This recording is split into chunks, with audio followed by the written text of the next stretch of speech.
Warning. The next 5 seconds will have lots of Star Wars spoilers in it. Rey's parents? Well, nobody, motherfuckers! Called it! Called it in this very series, actually. To truly surprise its audience, Rey Skywalker will be a nobody. Not related by blood to anybody in the main cast. Yes, thank you. I can recognize basic storytelling. Okay, yeah, I get it. That's enough. Stop clapping! But I don't just want to gloat about that. I want to talk about Star Wars and fandom in general. Fan theories hold a surprising amount of power. If you create a following comprised of nothing but mysteries and fan theories, then it's gonna yield disappointment. I'm currently structuring a dissertation on this very subject, but fan theories hold a lot of sway. Take, for example, the Star Wars fandom. On one end of the spectrum, you have George Lucas was a genius and the prequels were all masterstrokes of brilliance. You were just too dumb to get it. A fan theory has shaped a bad piece of work into a stroke of genius, apparently. And on the other end of the spectrum, you've got entire new Star Wars fans disowning The Last Jedi, even going so far as to create their own cut of the film entirely. If that isn't fandom denial, I don't know what is. And that's why I made this series, to filter out the good, the bad, and the plain fucking ridiculous the internet has to offer. 4 theories, 4 series, let's go.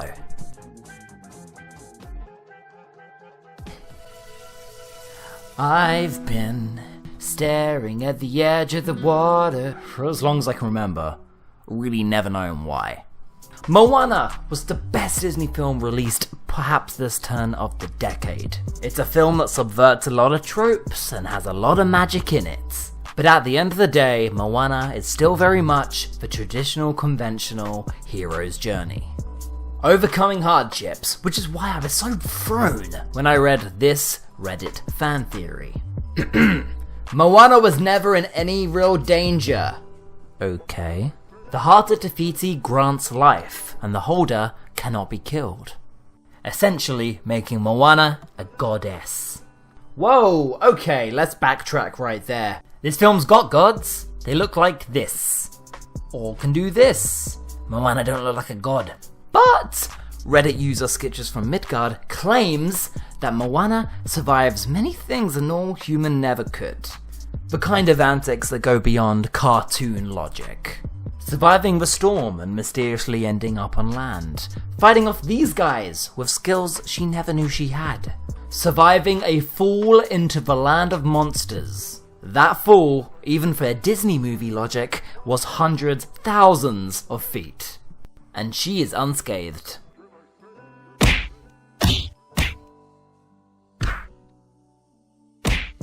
Moana is even like a chosen one. The water literally takes her where she has to go.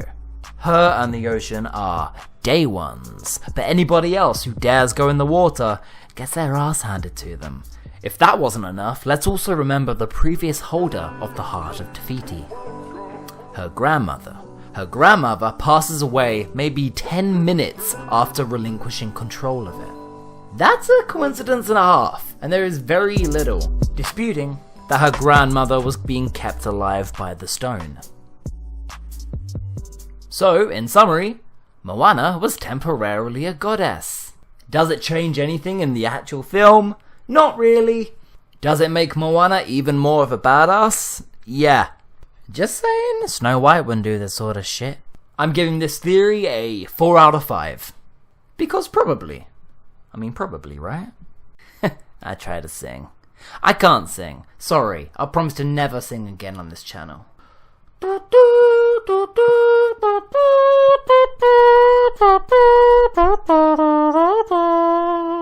You know who my favourite Harry Potter character is? The Sorting Hat. Look, I'm British, okay? There's no escaping the Harry Potter series. It's everywhere. I'm not even a fan, and I still find myself with British opinions on it. But, did you know the Sorting Hat is actually the mastermind of the entire goddamn series, and can predict the future? Damn, that's better than my hat. My hat doesn't do anything. I've always had some gripes with the Sorting Hat. How did it decide? And why judge kids before they've had the time to mature and develop into individuals? Because it's actually uncertain what the Sorting Hat is meant to decide. Is it the house you want to be in? Is it the traits you value the most? Or does the Sorting Hat decide based on what you'll achieve at your time in that house? Look, we already have time travel, time isn't a big deal in this verse. I'm sort of imagining the Sorting Hat as a kind of Yoda-like figure. Putting characters where they need to be in the right place at the right time. Neville Longbottom does not strike you as an obvious Gryffindor. But if that personality wasn't in this situation at this time, Voldemort wouldn't have been defeated. The same can be said of Draco Malfoy, who whilst a jumped up little shit, is actually not very cunning at all. Then there's Hermione, who is an obvious Ravenclaw, but then wouldn't have been paired up with Harry, and God knows how far he'd get without the fucking bookworm on his side. The Sorting Hat doesn't decide your personality. How could you have a personality? When I was 11, I played Pokemon and liked talking to people. I didn't have a personality. In fact, Dumbledore, before his whole falling thing, told Severus Snape he was an exceedingly brave man, and that sometimes the hat sorts for children too soon. In short, the Sorting Hat knew what was coming, and prepared Harry with everything he needed.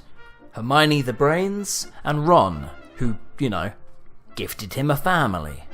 I mean, everything just falls into place very conveniently in the Harry Potter series, and there's definitely something to it. Well, either that or magic. Potter Puppet Pals get a 3 out of 5, because although it's a dope theory with almost no contradicting it, I'm not a Harry Potter buff. I concede. If page 1003 has something against this, let me know. Plus, J.K. Rowling would probably just denounce it on Twitter anyway. She's very protective. Skrulls! Skrulls. The Skrulls are a race of alien shapeshifters in the Marvel Universe. I hate them, their design, and every arc they're in, and I think they're a terrible addition to the movies, but they could be somewhat of a game changer. See, the Skrulls, they don't go for the big New York City attack. They go for the secret infiltration route. Usually, there have been Skrulls amongst your friends in disguise for a long, long time. And we happen to know that the Skrulls are joining the MCU in Captain Marvel! And interestingly, this film is going to be set in the 1990s, the decade before the Marvel Cinematic Universe even gets started. Which raises the question, who's a Skrull? Heroes, villains, side characters, S.H.I.E.L.D., the Stan Lee cameos. Anybody could be a Skrull in disguise. The theory? There is currently a Skrull amongst the Avengers. Now, I don't want to take any chances on who this could be, but I am almost definite they will pull this card.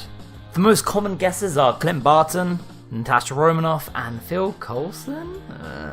People are just taking wild stabs in the dark. But I do think the most realistic one is Rhodey. War Machine is a Skrull.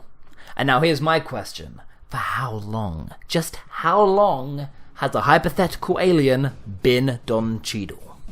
Now I have no clue there. I have no clue. It could be a couple films back, or it could have been back in 2008. It's really hard to get a read on this theory. It's quite hard to predict because it's just so general.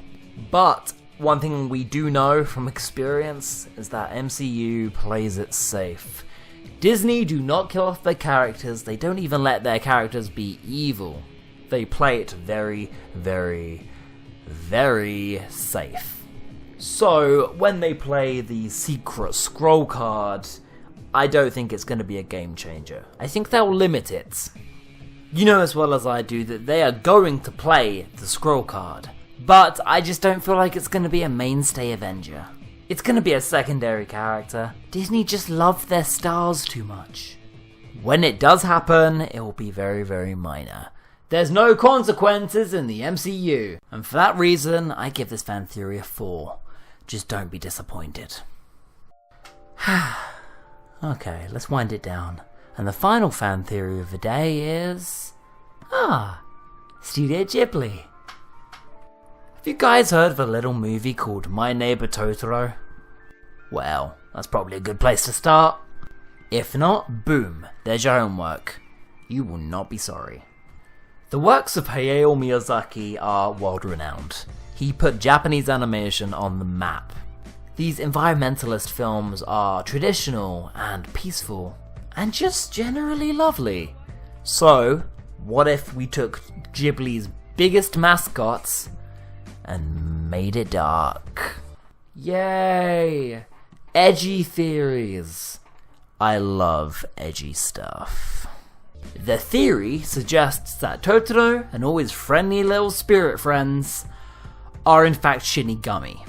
Totoro is a god of death, the girls are dead, and he will guide them through to the afterlife. No? Please no. Okay, so I actually heard this guy out and I read through it. Immediately, my reaction was, no! But then I really thought about it and how this film was set in very traditional Japan, with a frail and sick mother in the hospital. So then I thought, no. The supernatural only seems to be visible to kids though. I think the dad at one point actually states that he too could once see Totoro and all the magical spirits, but not anymore. But my question is, how does this improve My Neighbour Totoro? What subtext was hidden? What does this add? The answer is nothing. In fact, the only reason I bring this theory up is because it so fundamentally misses the point of Studio Ghibli. I'm not usually the one to shoot down crazy fan theories. This one's pretty damn wild, and usually I would commend it, but this one just hurts me at my core, man. The single biggest reason Totoro is not some god of death, Christ, is because that's simply not the sort of film Miyazaki set out to make.